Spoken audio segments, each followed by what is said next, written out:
بسم اللہ الرحمن الرحیم۔ محترم ناظرین، السلام علیکم ورحمۃ اللہ۔ نوا فاؤنڈیشن کی جانب سے بہترین دینی تعلیم کا سلسلہ معصوم یقوم face to face international online classes کے ذریعہ پوری دنیا میں جاری و ساری ہے۔ الحمدللہ بچے، بڑے، مرد و خواتین، سب کے الگ الگ لیولز اور الگ الگ کورسز ہیں۔ چلڈرن کلاسز میں ایکسپرٹ ٹیچرز کے ذریعے اردو، عربک، احکام، ترجمہ قرآن، دینیات، تجوید، قرات قرآن، حفظ، اخلاق، دعا اور خطابت سکھائی جاتی ہے۔ بڑے لوگوں کے لیے کلاسز میں تجوید قرآن، نہج البلاغہ، حسن تلاوت، ترجمہ و تفسیر قرآن، احکام، عقائد، خطابت، دعا اور تاریخ جیسے اہم موضوعات کی تعلیم دی جاتی ہے۔ سارے سرٹیفکیٹ المصطفیٰ انٹرنیشنل یونیورسٹی کی جانب سے دیے جاتے ہیں۔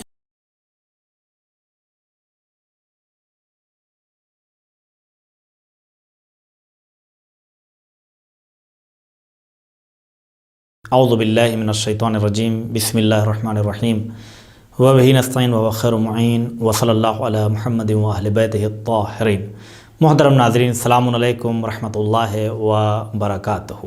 یقیناً اس وقت آپ لوگ نظر کی تیاریوں میں مصروف ہوں گے اور نظر مولا کا اہتمام کر رہے ہوں گے، اور اسی سے متعلق مجھے اس وقت آپ کی خدمت میں کچھ اہم گفتگو پیش کرنی ہے کہ یہ نظر و نیاز کیا چیز ہے، اس کی اہمیت کیا ہے، اس کا طریقہ کار کیا ہے، کیا اس کا بہترین طریقہ ہو سکتا ہے، کیا یہ کوئی بھی جو نظر و نیاز ہے اس میں، یا یہ جو آج 22 رجب کی نظر کا اہتمام ہو رہا ہے، اس میں شریعت کے مقابلے میں کوئی بات پیدا ہوتی ہے یا نہیں، جیسا کہ بہت سے لوگ اس چیز کا واویلا بھی مچاتے ہیں کہ مثلا یہ کیا ہے، وہ کیا ہے، ایسے کیا ہے، ویسے کیا ہے۔ تو کن رسم و رواج کو ہمیں کنڈیم کرنا چاہیے، کن رسم و رواج کی ہمیں مخالفت کرنی چاہیے، اور کن رسومات کی ہمیں ترویج کرنی چاہیے، کیسے کرنی چاہیے، اس کا بھی انشاءاللہ تعالی ہم خلاصہ کریں گے، اور اس نظر و نیاز کا فائدہ کیا ہے، اور یہ جو خاص طور پہ جو یہ آج کی نظر ہے، اس میں آخر ایسا کیا پایا جاتا ہے کہ ہمیں مثلا اسے کرنا چاہیے یا نہیں کرنا چاہیے، اس کے فائدے کیا ہیں، اور یہ نظر شریعت سے ثابت ہے یا نہیں ہے، اس کی بات تو ہم بعد میں کریں گے۔ سب سے پہلی چیز ہمیں یہ دیکھنا پڑے گا کہ اس کے اندر جو کام ہو رہے ہیں کیا وہ شریعت کے اگینسٹ میں ہیں، کیا وہ شریعت کے خلاف ہیں، یا شریعت جن چیزوں کے بارے میں ہمیں تاکید کرتی ہے اس کے کچھ نمونے اس نظر کے اندر پائے جاتے ہیں۔ تو آپ ہمارے ساتھ انشاءاللہ تعالی متوجہ رہیں ان چیزوں کی طرف۔ تو سب سے پہلی چیز یہ ہے کہ جو ہم نظر کرتے ہیں یا مولا کی بارگاہ میں کسی چیز کو پیش کرتے ہیں، تو یہ ہمیشہ کا ایک قانون اور قاعدہ رہا ہے کہ جو جس سے محبت کرتا ہے اس کی بارگاہ میں کچھ نہ کچھ گفٹ ہے، تحفہ ہے، ہدیہ ہے، یہ ضرور اس کی خدمت میں پیش کرتا ہے۔ پیش کرنے کے طور طریقے میں بہرحال فرق ہو سکتا ہے، لیکن اصل یہ کہ آیا دے سکتے ہیں یا نہیں دے سکتے ہیں، تو اس سے کسی کو بھی انکار نہیں ہے، پیش کر سکتے ہیں۔ اب بہت سے لوگ یہ سوچتے ہیں کہ جو نظر ہوتی ہے، اس نظر کی کچھ خاص طریقہ اس کا ہے جو کسی حدیث سے یا مثلا آیات و روایات کی روشنی میں مثلا بتایا جائے کہ نظر و نیاز آپ کو کیسے کرنی چاہیے۔ یہ جو ہم نظر و نیاز کہتے ہیں، یہ عام طور پر جو ہم ائمہ معصومین علیہم السلام کی خدمت بارگاہ میں اور ان کی خدمت میں ہم کچھ ہدیہ پیش کرتے ہیں، اس کے ساتھ آیات ہے، صلوات ہے اور سورہ پڑھتے ہیں۔ تو ہمیں یہ جو چیز ہے کہ کیا طریقہ ہے، دیکھیے جو نظر مولا کا طریقہ ہے وہ صرف اور صرف یہ ہے کہ اگر یعنی کم سے کم یہ ہے کہ انسان نیت کر لے کہ میں یہ چیز مولا کی نظر کر رہا ہوں، تو یہ نظر ہو گئی۔ مثلا کسی کو وہ کھانا کھلانا چاہتا ہے، لوگوں کے درمیان کچھ بانٹنا چاہتا ہے، تقسیم کرنا چاہتا ہے، کچھ بھی پروگرام کرنا چاہتا ہے لوگوں کو کھلانے پلانے کا یا کسی بھی طریقے کا، تو وہ صرف یہ نیت کر لے کہ یہ نظر مولا ہے، میں مولا کی بارگاہ میں پیش کر رہا ہوں، یہی کافی ہے۔ لیکن ہمارے علماء کرام نے اس چیز کو دیکھیں، کسی بھی چیز کے دینے کا ایک سلیقہ ہوتا ہے. ایک گفٹ ہے یوں اٹھا کر آپ نے دے دیا، ایک گفٹ ہوتا ہے اس کے اوپر ایک کاغذ لگا دیا، ایک گفٹ ہوتا ہے اسے اور آپ نے چمکا دیا. تو اسی طرح سے ہمارے علماء نے، ورنہ تو اور دنیا میں آپ جائیں تو بہت کم یہ طریقہ ہے، یہ رسم و رواج بہت کم ہے کہ مثلا کوئی شیرینی ہو اور اس کے بعد پھر وہاں پر سب لوگ کھڑے ہوں اور 3 مرتبہ سورہ اخلاص اور درود اور اس کے بعد سورہ حمد اور یہ ساری چیزیں، سورہ حمد اور سورہ اخلاص اور درود، یہ سب جو پڑھا جاتا ہے. اور ہر نظر میں اسی طرح سے مثلا حتیٰ کہ جو کھانے کی نظر ہوتی ہے اس میں بھی ایسا نہیں کہ کھانا فوراً کھلا دیتے ہیں، بہت سے لوگ رکے رہتے ہیں کہ نہیں پہلے بھی نظر ہونی باقی ہے. نظر ہو گئی، نیت ہو گئی مولا کی نظر کی تو نظر ہو گئی، لیکن ایک بہترین طریقہ جو ہمارے علماء نے، یہاں کے علماء نے نکالا ہے، وہ پورے ہی ادب و احترام کے ساتھ معصوم علیہ السلام کی خدمت میں اس چیز کو پیش کرنے کا طریقہ یہ نکالا کہ پہلے آپ 3 مرتبہ مثلا، اب جو لوگ جاننا چاہتے ہیں وہ جان لیں کہ جو ہوتی ہے عام طور پہ رسم جو ہوتی ہے نظر و نیاز عام طور پر کس طرح سے، وہ یہ ہے کہ مثلا 3 مرتبہ درود شریف پہلے پڑھا اور اس کے بعد سورہ حمد کی تلاوت کیا اور پھر 3 مرتبہ سورہ اخلاص یعنی سورہ قل هو اللہ احد کی تلاوت کیا اور پھر 3 مرتبہ آپ نے درود پڑھا. اور اس کے بعد یہ نیت کر لیا. کہنے کی ضرورت نہیں کہ جیسے وہ پوری سیٹنگ جملے کی آپ کو یاد رہے کہ مثلا یہ ایسے کیا اور یہ ہوا اور پھر یہ ہو جائے. صرف ذہن میں یہ رہے کہ یہ جو کچھ ہم نے پڑھا ہے اور یہ ساری چیزیں یہ مولا کی بارگاہ میں ہم نے پیش کیا. امام جعفر صادق علیہ السلام کی خدمت میں ہم اپنے دل سے اور خلوص قلب کے ساتھ یہ ہدیہ پیش کرتے ہیں. یہی اتنا کافی ہے. اب وہ ساری چیزیں سارے جملے سجا کے بولنے کی ضرورت نہیں ہے، نیت کافی ہے اس کے لیے. اب ہم یہ دیکھتے ہیں کہ یہ تو ہو گئی عام نظر کا طریقہ. یہ جو ہماری نظر ہے جو 22 رجب کو لوگ انجام دیتے ہیں، اس کے بارے میں جہاں نظر جب قریب آنے لگتی ہے تو دیکھیں کلپس ہیں، آرٹیکلس ہیں، بہت سی چیزیں ہیں جو سامنے آتی ہیں. تو دیکھیں نیتیں سب کی بری نہیں ہیں. کسی نہ کسی طریقے سے ہر انسان یہ چاہتا ہے کہ ہماری جو قوم ہے وہ گمراہی میں مبتلا نہ ہو. اگر کچھ خرافات وغیرہ ہے تو اس سے لوگوں کو دور بھی کیا جائے. یہ بھی علماء کی ایک ذمہ داری ہے کہ اگر برائی کسی رسم و رواج کے سائے میں پنپ رہی ہے یا پل رہی ہے تو اس کا آپریشن کرنا بھی ضروری ہے. تو لوگوں کو کس طرح سے صحیح راستہ مثلا دکھایا جائے، یہ علماء کرام کی ایک بڑی ذمہ داری ہے جو لوگ نبھا رہے ہیں. بہرحال تو اب یہ جو نظر اس کے بارے میں کیا خیالات ہیں، تو جیسا کہ مراجع کرام وغیرہ سے بھی اس کے بارے میں جو سوالات کیے گئے ہیں اس میں کسی نے بھی اس کو منع نہیں کیا کہ نہیں یہ آپ نظر مثلا اس طرح سے نہ کریں. مولا امام جعفر صادق علیہ السلام کی آپ نظر کریں، اس میں کوئی حرج نہیں ہے. دیکھیے کوئی بھی رسم و رواج تب تک برا نہیں ہے، کوئی بھی مرجع وقت اس کو منع نہیں کر سکتا جب تک وہ رسم و رواج شریعت کے خلاف نہ جائیں. جب تک کہ شریعت سے ٹکراؤ نہ پیدا ہو جائے تو کوئی بھی رسم و رواج حرام نہیں ہے، منع نہیں ہے. اب ہاں اگر کچھ خرافات بھی اس میں شامل کر دیا جائے، اب یہ کہاں سے کچھ خرافاتیں شامل ہو جاتی ہیں نہیں پتہ. کچھ ایسی چیزیں ہمارے بہت سے رسم و رواج میں پائی جاتی ہیں کہ جن کو نہیں ہونا چاہیے. یعنی چیز بہت اچھی ہے لیکن جو کچھ چیزیں اس میں شامل ہیں، مثلا کچھ ایسے قصے اور کچھ ایسی کہانیاں لوگوں کے درمیان پیش کی جاتی ہیں کہ اہل بیت علیہ السلام نے جو ہے وہ اپنے ہی ماننے والوں کو بھی مثلا ذرا سا مثلا منت مانی تھی کہ ہم کالا بکرا نظر کروائیں گے اور مولا عباس کے علیہ السلام کے روضے پر کالے کے بجائے سفید کروا دیا اور ایک بجلی چمکی اور وہیں فوراً 2 ٹکڑوں میں تقسیم ہو گیا. تو یہ سب جو نظریات ہیں یہ خرافات ہیں. اہل بیت علیہ السلام اپنے دشمنوں کو بھی فوراً پنش نہیں دیتے، فوراً انہیں عذاب میں فوراً مبتلا نہیں کر دیتے. ان کی پوری زندگی کی جو رفتار رہی ہے اس ٹائم پر اگر فوراً اقدام کرتے اپنے دشمنوں کے خلاف تو شاید اتنا جو آج جو چیزیں مشہور ہیں اس سے کہیں بہت زیادہ فائدہ اس وقت ہوتا. لیکن اس وقت اہل بیت علیہ السلام نے اپنے کرم کا مظاہرہ کیا ہے، اپنی رحمت کا مظاہرہ کیا ہے، کس طریقے سے شفقت اور محبت سے اپنے دشمنوں کو بھی انہوں نے سمجھایا ہے. تو اب مثلا کہ خربوزہ لے کر جا رہا تھا، پتہ نہیں کیا ہو گیا اور اس میں سے مثلا شہزادے کا سر نکل آیا اور سانپ نکل آیا اور بچھو نکل آیا اور یہ ہو گیا اور وہ ہو گیا.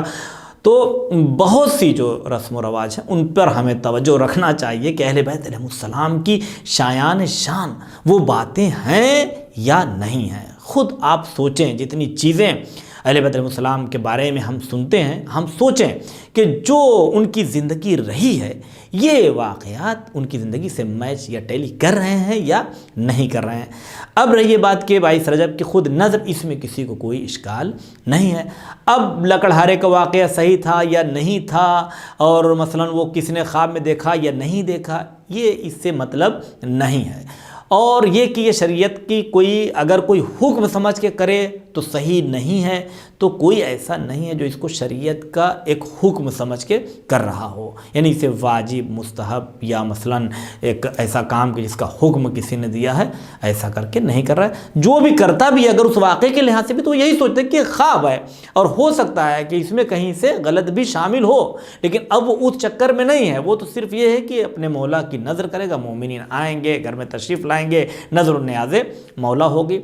تو اگر کہیں پر کوئی ایسی چیز پائی جاتی ہے کہ جو خلاف شریعت ہے یا شان اہل بیت علیہ السلام کے خلاف ہے، ان چیزوں کو برطرف کر دیں، جو اصل چیز ہے اس کو لینے میں کوئی مسئلہ نہیں ہے۔ اب میں بتاتا ہوں کہ اس میں فائدہ کیا ہے، مثلا جو ہم 22 رجب کی نظر کرتے ہیں تو پہلی بات تو یہ ذہن میں رہے کہ مثلا اسے واجب یا ایسا مستحب کہ اسی تاریخ کو کسی نے مستحب قرار دیا ہے، تو ایسا نہیں ہے کہ 22 رجب کے دن کو کوئی حدیث اور روایت آئی ہوگی جس میں نظر امام جعفر صادق علیہ السلام کرنے کے لیے کہا گیا ہو۔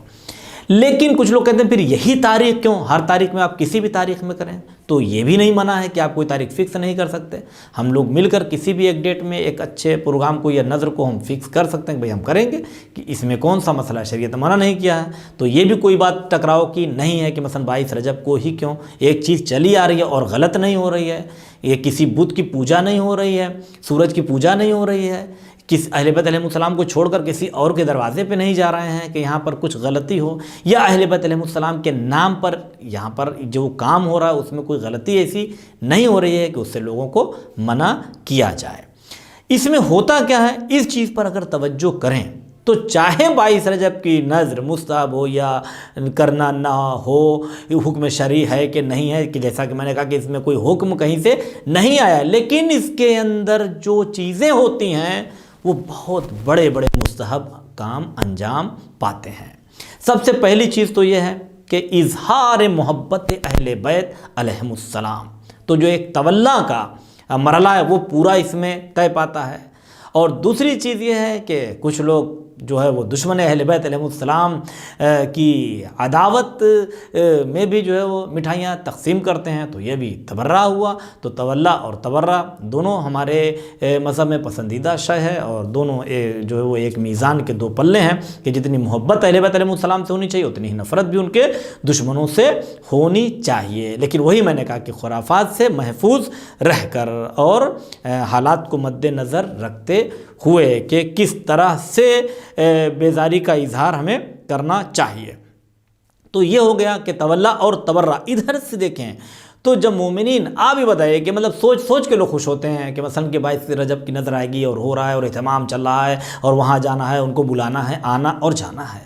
جب مومنین آتے ہیں، اعزا و اقربا آتے ہیں، مہمان آتے ہیں، لوگ خوش ہوتے ہیں، بہت خوش ہوتے ہیں، جتنے زیادہ لوگ آتے ہیں اتنا زیادہ لوگ خوش ہوتے ہیں۔ تو یہ رفت و آمد کیا ہے؟ ادخال السرور، یہ مومن کے دل میں خوشی پہنچانا ہے، سرور پہنچانا ہے۔ تو جو خوشی مومن کے دل میں پہنچائی جاتی ہے، آئیے دیکھتے ہیں کہ اس کے کیا فائدے ہیں، ہے کیا نہیں خوشی۔ آپ خود دیکھیں، خود آپ کو خوشی ہوتی ہے یا نہیں خوشی ہوتی جب 22 رجب کی نظر چکھنے کے لیے کہیں پر جاتے ہیں؟ جیسے ہی مومن کے چہرے کو دیکھا خوش ہو گیا، جس کے یہاں پہنچے وہ خوش ہو گیا، جو آپ کے یہاں آیا وہ بھی خوش، آپ بھی خوش۔ تو یہ جو خوشی ایک دوسرے سے ملنے سے مومن کے دل میں پیدا ہو رہی ہے، اس خوشی کے بارے میں کیا روایات میں ہے، تو یہاں پہ میں 4 چیزیں آپ کی خدمت میں پیش کروں گا کہ کافی میں، اصول کافی میں یہ ہے کہ پیغمبر اکرم صلی اللہ علیہ وآلہ وسلم سے حدیث ہے کہ من سر مومنا فقد سرنی ومن سرنی فقد سر اللہ، جس نے کسی مومن کو خوش کیا اس نے مجھ پیغمبر کو خوش کیا، اور جس نے مجھے خوش کیا اس نے خداوند عالم کو خوش کیا۔ اور دوسری چیز جو پیغمبر اکرم سے حدیث میں آیا ہے اس میں فرماتے ہیں کہ ما عبد اللہ بشیء احب الی اللہ من ادخال السرور علی المومن، کہ اللہ کی بندگی، اللہ کی عبادت کوئی بھی عبادت خدا کی نظر میں اتنی زیادہ پسندیدہ نہیں ہے کہ جتنا مومن کے دل میں خوشی پہنچانا خدا کو پسند ہے. یہ والی عبادت اللہ کو بہت زیادہ پسند ہے.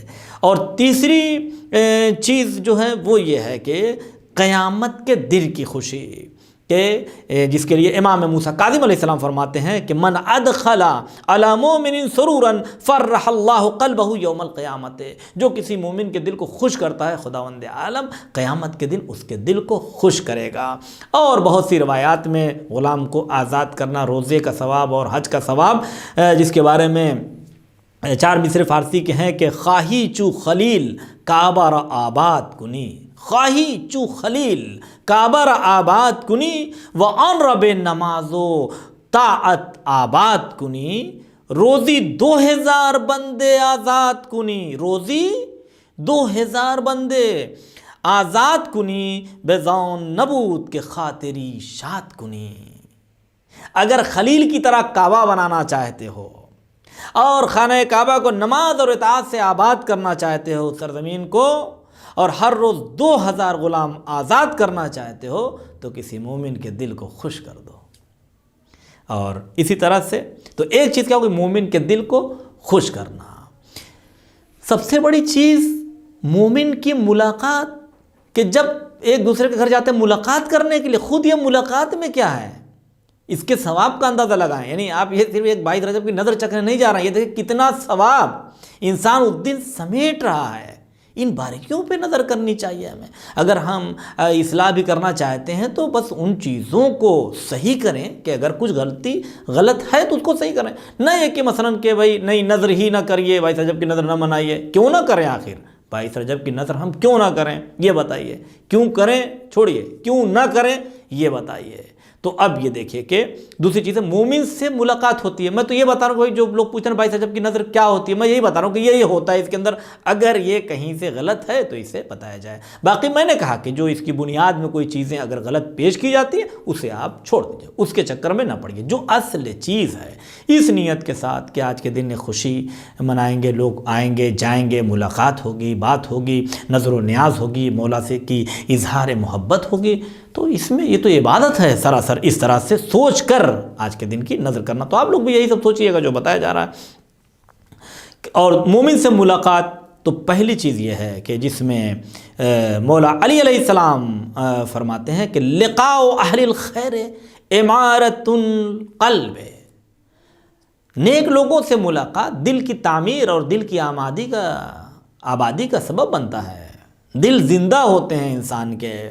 جو انسان ڈپریشن کا شکار ہو گیا ہے، سست پڑا ہوا ہے، 1000 ٹینشن اسے گھیر رکھا ہے. دیکھیں 22 رجب کے نظر کے دن جو لوگ نکلتے، جو پڑے ہوئے ہیں ان کی بات نہیں، جو لوگ نظر میں ایکٹیو ہیں، مثلا آ رہے ہیں جا رہے ہیں ملاقات کر رہے ہیں، تو ان کی ذرا سا حالت دیکھیں کیا ہے. اور جو ایک شخص جو پڑا ہوا ہے وہ ڈپریشن. تو اگر آپس میں لوگ ملاقات کرتے ہیں تو اس سے کیا ہوتا ہے، مومن کی ملاقات دل کو زندہ کرنے کا سبب ہے. تو یہی کیا کام ہے کہ دل انسان کا زندہ ہو رہا ہے لوگوں سے ملاقات کرنے سے. امام باقر علیہ السلام 5ویں امام فرماتے ہیں کہ تزاوروا فی بیوتکم، ایک دوسرے سے ملاقات کرو. کہاں؟ فی بیوتکم، اپنے گھروں میں. دروازے کے باہر تو ملاقات ہوتی ہے، مسجد میں بھی ملاقات ہوتی ہے، امام بارگاہ میں ملاقات ہوتی ہے، لیکن فی بیوتکم 22 رجب کی نظر گھر کے اندر ہوتی ہے نا. تو اب گھر کے اندر والی حدیث لے کے آ رہا ہوں کہ اپنے گھروں میں ایک دوسرے کی ملاقات کو جاؤ، ایک دوسرے سے ملو اور ملاقات کرو.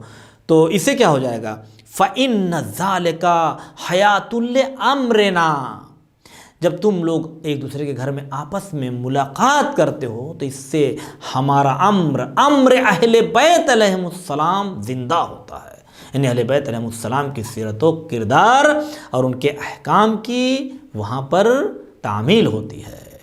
اس لیے ایک دوسرے کے یہاں آنا جانا یہ سب احکام اہل بیت علیہ السلام میں سے ہے. ان کے امر کو زندہ کرنے کا یہ سب ایک راستہ ہے. کیسے ہوگا؟ اس میں بہت سی چیزیں نکل کر سامنے آتی ہیں. ایک مومن کا درد معلوم ہوتا ہے، ایک مومن کی پریشانی معلوم ہوتی ہے، ایک مومن کے حالات معلوم ہوتے ہیں. یہ سب امر اہل بیت علیہ السلام کو زندہ ہی تو کرنا ہوا. اور اس کے بعد پھر دیکھیں کبریت احمر کی ایک روایت ہے کہ جب 2 مومن ملاقات کر کے مصافحہ کرتے ہیں تو کیا ہوتا ہے؟ یہاں پہ 4-5 چیزیں یہاں پہ گنائی گئی ہیں کہ پہلی چیز تو یہ کہ اللہ کی محبت نصیب ہوتی ہے، دوسری چیز یہ کہ دونوں کے گناہ ایسے دور ہوتے ہیں جیسے درخت سے پتے جھڑ جاتے ہوں، پتجھڑ کے زمانے میں ہوا چلتی ہے اور سارے پتے خشک جیسے گر جاتے ہیں، اسی طرح سے انسان کے گناہ جھڑ کر گر جاتے ہیں۔ ہر قدم پر 3 چیزیں نصیب ہوتی ہیں، ایک نیکی میں اضافہ ہوتا ہے، ایک گناہ معاف ہوتا ہے، اور جنت میں 1 درجہ بلندی عطا ہوتی ہے۔ اسی طرح سے جو تیسری چیز ہے وہ یہ ہے کہ اطعام، کھانا کھلانا، مومنین کو کھانا کھلانا۔ اب مومنین کو جو کھانا کھلایا جاتا ہے تو اس کا ثواب کیا ہے اور اس کا فائدہ کیا ہے، تھوڑا سا میں اس کو بیان کر کے آگے بڑھتا ہوں کہ امام جعفر صادق علیہ السلام مفاتیح الحیات میں یہ حدیث موجود ہے کہ بے انتہا ثواب، کتنا کہ کسی مومن کو کھانا کھلانے کا ثواب سوائے خداوند عالم کے نہ کوئی فرشتہ جانتا ہے نہ کوئی بندہ جانتا ہے، سوائے اللہ کے اس کا ثواب کوئی نہیں جانتا۔ تو اطعام کرنا، کھانا کھلانا، یہ بہت زیادہ ثواب کا کام، روایات میں بہت زیادہ تاکید ہے مومنین کو کھانا کھلانا۔ دیکھیے کچھ لوگ کہتے ہیں ارے اس میں کون بھوکا اور فقیر تھا کہ جس کو کھانا کھلا دیا۔ ہر جگہ فقیر کی بات نہیں ہوتی، کچھ جگہ محبت، پیار، دوستی، اس کی بھی بات ہوتی ہے۔ یہ ضرور نہیں ہے کہ اگر فقیر نہیں ہے تو مومن کو کھانا ہی نہ کھلائیں، نہیں، یہ مومن فقیر کا مسئلہ نہیں ہے۔ مومن، کوئی بھی مومن ہے، اگر اس کو کھانا کھلانے کا ثواب شریعت سے ثابت ہے اور بے انتہا ثواب ہے، اور اگر مستحق ہو اور غریب ہو، فقیر ہو، مسکین ہو یا یتیم ہو تو پھر اس کے درجات تو کہیں زیادہ بڑھ جاتے ہیں اور اس کا ثواب اس سے بھی کہیں زیادہ بڑھ جاتا ہے، وہ ایک الگ مسئلہ ہے۔ اسی طرح سے ایک حدیث میں ہے کہ 10 حج اور 10 غلام آزاد کرنے سے بہتر، امام فرماتے ہیں کہ میری نظر میں ایک مومن کو کھانا کھلا دینا، یہ 10 حج جو جاتے ہیں لوگ مستحب حج انجام دینے کے، 10 حج کرنے سے بہتر ہے، اور 10 غلاموں کو راہ خدا میں آزاد کرنے سے بہتر ہے کہ ایک مومن کو کھانا کھلا دیا جائے۔ اسی طرح سے مہمان، اگر کوئی گھر میں مومن آتا ہے اور پھر جاتا ہے تو مہمان کے بارے میں جو حدیث ہے وہ بھی یہاں پر ثابت آتی ہے، لیکن میں صرف ایک بیان کروں گا کہ جب کوئی مہمان آتا ہے گھر میں، ایک آ جائے، اور سوچئے کتنے آتے ہیں، کہ گناہوں کی بخشش اور برکتیں لے کر آتا ہے۔ جو آتا ہے کوئی بھی گھر میں مہمان تو گناہوں کی بخشش اور برکتیں لے کر آتا ہے، اور جب جاتا ہے تو اہل خانہ سے تمام بلاؤں کو گھر سے باہر لے کر وہ نکل جاتا ہے، اور گناہوں کی بخشش کا سبب بن کر وہ جاتا ہے مہمان۔ تو یہ اتنے سارے فائدے ہیں۔ اب رہی یہ بات کی یہ تو مومنین ہو گیا سب معاملہ، تو ہو سکتا ہے کہ خواتین یہ سوچیں کہ اس میں کچھ ہم لوگ کا نام کہیں پر الگ سے نہیں آیا ہے۔ تو اس میں ایک چیز ہے کہ 22 رجب کی نظر میں جو محنت زیادہ پڑتی ہے وہ خواتین کو زیادہ محنت ہوتی ہے، گھر کی صفائی کرنا اور ساری چیزوں کو سیٹ کرنا، کہاں بچھانا ہے، کہاں لگانا ہے، کہاں صفائی کرنا ہے، چیزوں کو پورا گھر، اسی بہانے پورا گھر جو ہے وہ صاف ہو جاتا ہے۔ تو خود جو صفائی اور ستھرائی کی جو برکتیں ہیں، فرشتوں کا نزول، شیطان کی دوری، برکتوں کا نزول، رزق میں اضافہ، زندگی طولانی، یہ سب تو اپنی جگہ پر ملتا ہی ہے۔ دوسری چیز یہ ہے جو سب سے بڑی، وہ ایک حدیث ہے جس میں امام جعفر صادق علیہ السلام نے پیغمبر اکرم صلی اللہ علیہ وسلم سے بیان کیا ہے، اور عمالیہ صدوق میں یہ نقل ہے کہ ایما امرأۃ رفعت من بیت زوجہا شیئا، کہ جب بھی کوئی عورت، کوئی خاتون اپنے شوہر کے گھر میں، یعنی جس گھر میں وہ ہے، وہاں پر اگر کسی چیز کو ایک جگہ سے اٹھا کر دوسری جگہ پر رکھتی ہے، کس لیے؟ ترید بہی صلاحا، وہ اصلاح کے لیے، اچھا کرنے کے لیے، اچھا لگنے کے لیے، بہتر لگنے کے لیے، اور تمیز وہاں پہ کرنے کے لیے، صفائی کرنے کے لیے اگر وہ اس طرح سے کر رہی ہیں تو ہوتا کیا ہے؟ جو اتنی محنت کر رہی خواتین کیا ہیں؟ نظر اللہ عز وجل الیہا، تو اللہ اپنی محبت کی نظر سے اس خاتون کی طرف دیکھتا ہے، اللہ نظر رحمت کرتا ہے، اس کی طرف دیکھ لیتا ہے، اور جب خدا اس کی طرف دیکھتا ہے تو ہوتا کیا؟ امام فرماتے ہیں وَمَن نَظَرَ اللَّهُ إِلَيْهِ لَمْ يُعَذِّبْهُ، اور خدا جس کی طرف نظر فرما لے اسے اللہ عذاب نہیں کرتا۔ خدا اسے جہنم سے محفوظ رکھتا ہے۔ تو اب اس سے بڑھ کر اور کیا برکتیں چاہیے ایک نظر کرنے کے سلسلے میں۔ ناظرین انشاءاللہ امید ہے کہ آپ کو یہ گفتگو پسند آئی ہوگی، اور سب سے بڑی گزارش یہ ہے کہ اگر ہمارے چینل کو آپ نے سبسکرائب نہیں کیا ہے تو ضرور 22 رجب کی خوشی پر ایک مرتبہ سبسکرائب فرما دیجئے۔ خدا حافظ، فی امان اللہ، التماس ہے دعا۔ بسم اللہ الرحمن الرحیم۔ محترم ناظرین السلام علیکم ورحمۃ اللہ۔ نوا فاؤنڈیشن کی جانب سے بہترین دینی تعلیم کا سلسلہ معصوم یقین face to face international online classes کے ذریعہ پوری دنیا میں جاری و ساری ہے۔ الحمدللہ بچے بڑے مرد و خواتین سب کے الگ الگ لیولز اور الگ الگ کورسز ہیں۔ چلڈرن کلاسز میں ایکسپرٹ ٹیچرز کے ذریعے اردو، عربک، احکام، ترجمہ قرآن، دینیات، تجوید، قرات قرآن، حفظ، اخلاق، دعا اور خطابت سکھائی جاتی ہے۔ بڑے لوگوں کے لیے کلاسز میں تجوید قرآن، نہج البلاغہ، حسن تلاوت، ترجمہ و تفسیر قرآن، احکام، عقائد، خطابت، دعا اور تاریخ جیسے اہم موضوعات کی تعلیم دی جاتی ہے۔ سارے سرٹیفکیٹ المصطفیٰ انٹرنیشنل یونیورسٹی کی جانب سے دیے جاتے ہیں۔